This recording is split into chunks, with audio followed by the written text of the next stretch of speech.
আল্লাহ তুমি আমার গুনাহগার উম্মতকে বাঁচাও। এই দুনিয়ার বুকে রব্বুল আলামিন সব নবীকে একটা করে দাওয়া মুস্তাজাবা দিয়েছেন, মানে যে দোয়া করলে কবুল হয়ে যায় সাথে সাথেই। দুনিয়ার সব নবীরা ওই দোয়াটা দুনিয়ায় করে ফেলেছে। বিশ্বনবী বলবেন, আল্লাহ ওই স্পেশাল দোয়াটা দুনিয়াতে করি নাই, আজকে আমি তোমার দরবারে দাঁড়িয়ে কিয়ামতের দিন ওই দোয়াটা করছি। আল্লাহ আমার যে উম্মতের হৃদয়ে যাররা পরিমাণ ঈমান আছে, আমার একটা উম্মতকেও তুমি জাহান্নামে ঢুকাতে পারবা না।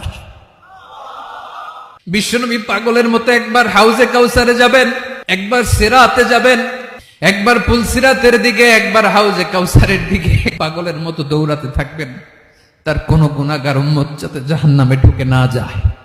উম্মতি বিশ্বনবী আমার জন্য কাঁদবেন, আপনার জন্য কাঁদবেন, আমাদের জন্য সেদিন কেঁদে কেঁদে জাহান্নামের দরজায় দাঁড়িয়ে আমাদেরকে টেনে টেনে জান্নাতে ঢুকাবেন।